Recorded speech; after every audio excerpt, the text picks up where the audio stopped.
Once again welcome to all of you on my YouTube channel. हम लोग इस समय टेंस पढ़ रहे हैं और आज हम लोग टेंस का सबसे अंतिम part future perfect continuous tense cover करेंगे। जैसा कि मैंने बोर्ड पे लिख दिया है फ्यूचर परफेक्ट कंटीन्यूअस टेंस, इस प्रकार से मैंने आपकी सुविधा के लिए लिख दिया है। अब हम लोग देखेंगे फ्यूचर परफेक्ट कंटीन्यूअस टेंस। तो सबसे पहले इसकी आइडेंटिटी देखते हैं। तो रहा होगा, रहे होंगे, रही होगी, ये आता है इसमें।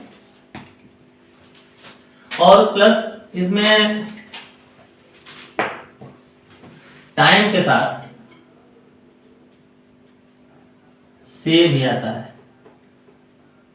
यह मैंने प्रेजेंट परफेक्ट कंटीन्यूअस टेंस और पास्ट परफेक्ट कंटीन्यूअस टेंस में बताया है।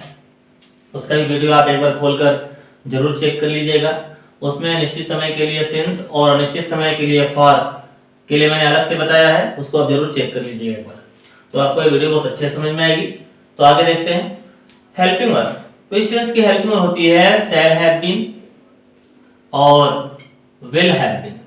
तो फ्यूचर इंडेफिनिट से ही मैं बताते आ रहा हूं आपको कि आई और वी के साथ हम शैल का यूज करते हैं, तो यहाँ भी आई वी के साथ शैल हैव बीन का यूज करना है। और बाकी सभी के साथ आई वी को छोड़कर जितने भी सब्जेक्ट हैं, चाहे यू हो या फिर दे हो, he she it name singular plural, हर किसी के साथ हमको विल हैव बीन का यूज करना है। क्लियर है? अब देखते हैं आगे हम लोग रूल। तो पहले आप अफर्मेटिव सेंटेंस देखेंगे। तो पहले आता है सब्जेक्ट, फिर आएगा विल हैव बीन या शैल हैव बीन। अपना देख लीजिएगा सब्जेक्ट क्या है।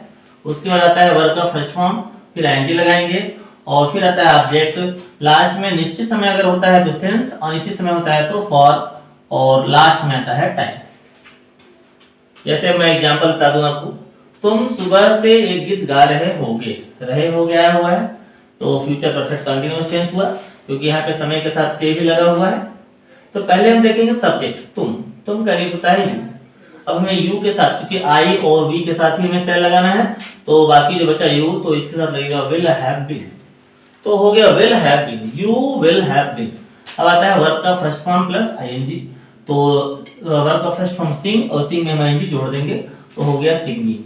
अब ऑब्जेक्ट क्या है, क्या गा रहे हो, तो एक गीत का यूज होता है a song. You will have been singing a song, और निश्चित समय के लिए होता है सिंस और अनिश्चित के लिए होता है फॉर। तो चूंकि सुबह से एक निश्चित समय है तो इसके लिए हम लगाएंगे सिंस और सुबह का मॉर्निंग।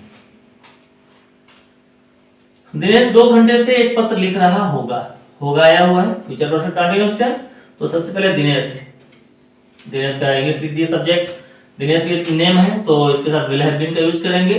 अब आता है वर्ब, तो लिखना का इंग्लिश होता है राइट, और राइट में हम आईएनजी जोड़ देते हैं तो हो गया writing. Dinesh will have been writing. अब क्या लिख रहा होगा, तो एक पत्र, तो एक पत्र का होता है ए लेटर, और 2 दिनों से अनिश्चित समय होता है तो इसके लिए लगाते हैं फॉर, और 2 दिनों का 2 डेज। क्लियर है? अब आते हैं नेगेटिव सेंटेंस। अब नेगेटिव देखेंगे, रूल वही है, बीच में हमको नॉट लगा देना है। तो सब्जेक्ट विल या शैल लगाएंगे और इसके बाद बीच में लगाते हैं नॉट, फिर लगाते हैं हैव बीन, वर्ब का फर्स्ट फॉर्म प्लस आईएनजी, फिर आता है ऑब्जेक्ट और लास्ट में सिंस या फॉर, और लास्ट में आता है टाइम। एग्जांपल देखते हैं। तुम रविवार से एक पतंग नहीं उड़ा रहे होगे। तुम का यूज होता है यू, इसके बाद आता है यू के साथ विल, फिर बीच में लगाते हैं हम नॉट, यहाँ पे नॉट लगा दिए। अब आता है हैव बीन को उतार देंगे। अब आता है वर्ब का फर्स्ट फॉर्म प्लस आईएनजी, तो यहाँ पे उड़ाना का इंग्लिश होता है फ्लाई, और फ्लाई में आईएनजी जोड़ देंगे। अब क्या उड़ा रहे होगे, तो एक पतंग, ये ऑब्जेक्ट हो गया, तो एक पतंग का इंग्लिश हम काइट लिख देते हैं। और रविवार से क्योंकि निश्चित समय होता है तो उसके लिए लगाते हैं सिंस, और रविवार का होता है संडे। क्लियर है?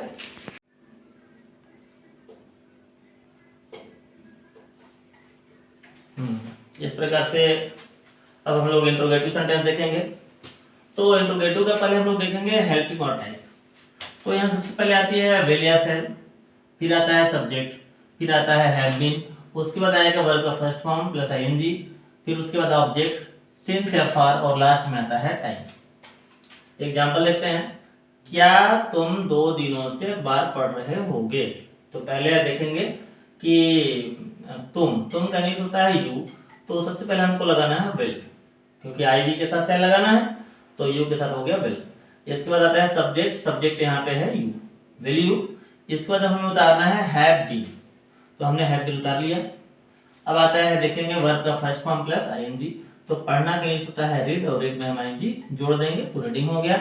उसके बाद आता है ऑब्जेक्ट, ऑब्जेक्ट क्या है, क्या पढ़ रहे होगे, तो बचा क्या यहाँ पे अखबार, द न्यूज़पेपर। और लास्ट में देखिए आता है सिंस या फॉर, और उसके बाद आता है टाइम, तो 2 दिनों से अनिश्चित समय है तो उसके लिए लगाएंगे फॉर, और 2 दिन का होता है 2 डेज। क्लियर है, समझते चलिएगा। दूसरा नंबर देखेंगे, क्या सीता सुबह से खाना नहीं पका रही होगी, तो सीता चूंकि नेम है तो इसके लिए भी हम विल का यूज करेंगे। इसके बाद सीता है तो सब्जेक्ट लगा दिए हम सीता, तो विल सीता। फिर अब चूंकि इंट्रोगेटिव भी है और निगेटिव भी है, तो मैंने पिछले भी बताया था आपको कि जब भी इंट्रोगेटिव में नाट आता हो तो हम सब्जेक्ट के बाद नाट लगाते हैं, तो विल सीता नाट, नाट आ गया।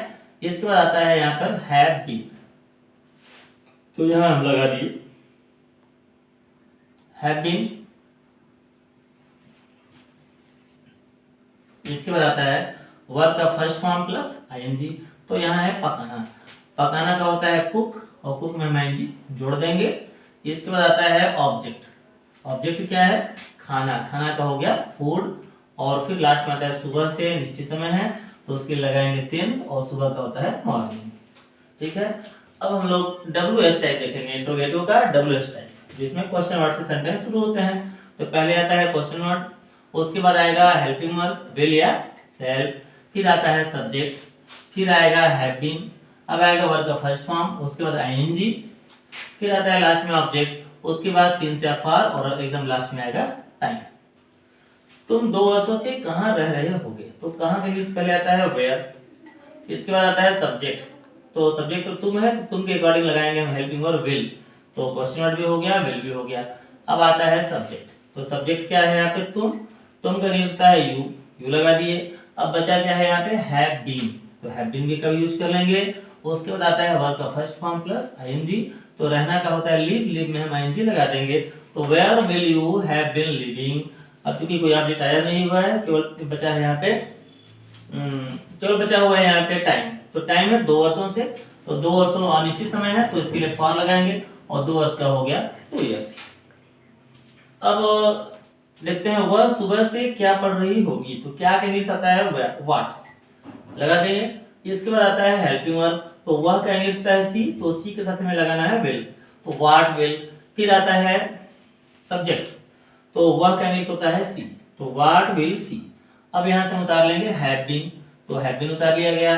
अब उसके बाद आता है वर्ब का फर्स्ट फॉर्म, और उसके बाद आता है आईएनजी, तो पढ़ना का होता है रीड, और रीड में हम आईएनजी जोड़ देंगे। फिर आता है ऑब्जेक्ट, तो चूंकि इसमें भी ऑब्जेक्ट नहीं आया हुआ है, केवल टाइम आया है सुबह से, तो सुबह से के लिए चूंकि निश्चित समय है तो सिंस, और सुबह का होता है मॉर्निंग। तो बच्चों इस प्रकार से आपका एक फ्यूचर परफेक्ट कंटीन्यूअस टेंस के साथ ये पूरा टेंस आपका फाइनल हुआ। अगले वीडियो में मैं आप लोगों के लिए ग्रामर से रिलेटेड पैसिव वॉइस, नरेशन, इस तरह के टॉपिक लेकर आऊंगा। अगर आपको कहीं भी कोई समझ में ना आया हो, कोई भी चीज अच्छे से समझ में ना आया हो अगर, तो आप कमेंट बॉक्स में जरूर अपनी कमेंट टाइप करें। और अगर आपको वीडियो अच्छा लगा हो तो चैनल को सब्सक्राइब जरूर करें, लाइक करें, और अपने दोस्तों से शेयर करना ना भूलें। तब तक आप मेरे चैनल पर बने रहिए। धन्यवाद।